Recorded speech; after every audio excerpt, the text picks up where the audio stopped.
नमस्कार, मैं इशिका उपाध्याय अपने सभी दर्शकों का स्वागत करती हूँ हमारे चैनल द ऑटरिंग पर।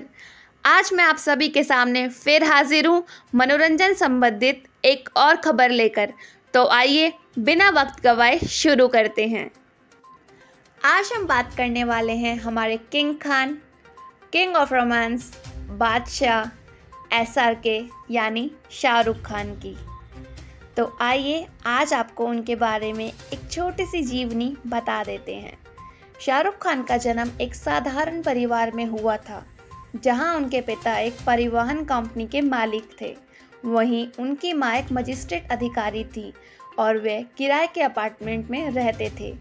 एक साक्षात्कार के दौरान उन्होंने बताया कि उनकी मां एक दक्षिण भारतीय थी, जो कि आंध्र प्रदेश से थी और बाद में कर्नाटक में स्थापित हो गई थी। शाहरुख खान के पिता स्वतंत्रता सेनानी सुभाष चंद्र बोस के दूर के रिश्तेदार थे, क्योंकि उनके पिता जनरल शाहनवाज के चचेरे भाई थे, जो सुभाष चंद्र बोस के दूसरे कमांडर थे। उनके माता पिता ने प्रेम विवाह किया था, जिसके चलते उनकी पहली मुलाकात अस्पताल में हुई।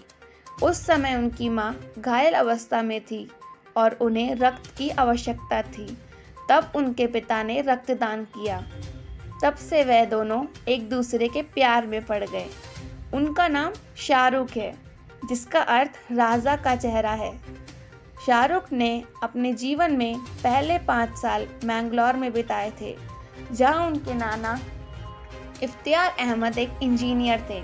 वर्ष 1981 में जब वह 15 वर्ष के थे, तब उनके पिता का कैंसर की बीमारी से निधन हो गया था। उन्हें सेंट कोलंबो स्कूल नई दिल्ली के द्वारा स्वॉर्ड ऑफ ऑनर खिताब से सम्मानित किया गया था, जिसे स्कूल के सर्वश्रेष्ठ छात्र के रूप में दिया जाता है। शिक्षा के अलावा वे खेल कूद में भी काफ़ी सक्रिय थे, जिसके चलते वे अपने स्कूल में हॉकी और फुटबॉल टीम के कप्तान थे। शाहरुख किसी भी व्यक्ति को यार कहकर पुकारना पसंद करते हैं। किशोर व्यवस्था के दौरान वह दिलीप कुमार, अमिताभ बच्चन, मुमताज़ इत्यादि जैसे बॉलीवुड अभिनेताओं व अभिनेत्रियों की नकल यानी मिमिक्री करते थे। शाहरुख का पहला वेतन ₹50 था, जिसे उन्होंने दिल्ली में पंकज उदास के एक गीत संगीत कार्यक्रम में अनुसरण के रूप में कार्य करते हुए प्राप्त किया था। उन्होंने एक बार दरियागंज में एक छोटे से रेस्टोरेंट कारोबार का विस्तार करने की कोशिश की, लेकिन किसी कारणवश वह चल नहीं पाया। अपना पहला वेतन प्राप्त करने के बाद शाहरुख आगरा की ट्रेन पकड़कर ताजमहल देखने गए। शाहरुख के दोस्त विवेक वासवानी ने उनके संघर्ष के दिनों में उनकी बहुत मदद की और जिसके चलते बाद में राजू बन गया जेंटलमैन और जोश जैसी फिल्मों में सह अभिनेता के रूप में कार्य किया। उन्हें पहली बार लेक टंडन के टेलीविज़न शो दिलदारिया में एक भूमिका की पेशकश की गई, लेकिन शो के प्रसारण में लगातार देरी होने के कारण उन्होंने फौजी टेलीविज़न शो से अपने टीवी अभिनय करियर की शुरुआत की। वह तंदूरी चिकन के बहुत शौकीन हैं और एक साक्षात्कार में उन्होंने कहा था कि वह वर्ष के 365 दिन तंदूरी चिकन को खा सकते हैं। उन्होंने उम्मीद, वागले की दुनिया, महान कर्ज नामक टीवी धारावाहिकों में छोटी भूमिकाएं भी निभाई हैं। यही नहीं, उन्होंने अंग्रेज़ी भाषा के टीवी फिल्म में in which any gives it those ones में भी कार्य किया है। वर्ष 1991 में अपनी मां के निधन के बाद वह अपनी बहन के साथ मुंबई चले आए। शाहरुख को पहली बार हेमा मालिनी द्वारा निर्देशित फिल्म दिल आशना है की पेशकश की गई थी, लेकिन उनकी पहली फिल्म दीवाना थी, जो जून 1952 में रिलीज़ हुई थी। इसके बाद शाहरुख ने एक के बाद एक फिल्मों में काम किया, जैसे चमत्कार, राजू बन गया जेंटलमैन, माया मेमसाब, किंग अंकल, बाजीगर, डर और पहला नशा में कैमियो की भूमिका निभाई।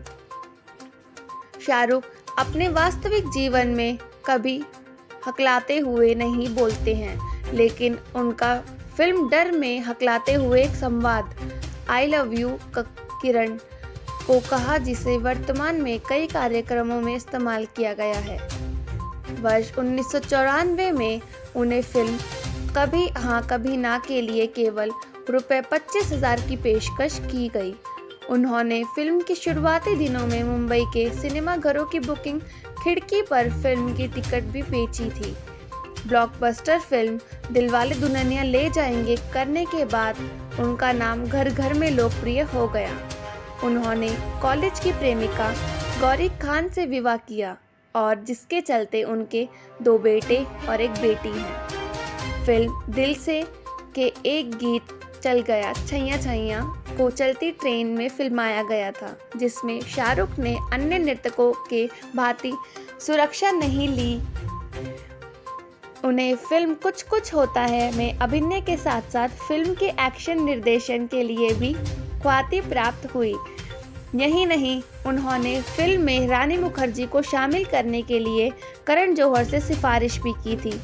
90 के दशक के अंत तक पहुंचते पहुंचते वह एक स्थापित कलाकार बन गए थे, खासकर युवाओं के बीच। और यही नहीं, पर्दे पर बिना किसी सह कलाकार को चुंबन का दृश्य किए बिना ही उन्होंने बॉलीवुड में किंग ऑफ रोमांस का खिताब भी जीता। मनोरंजन संबंधित खबरों के लिए हमारे साथ बने रहिए। Ishika Upadhyay, the ought ring.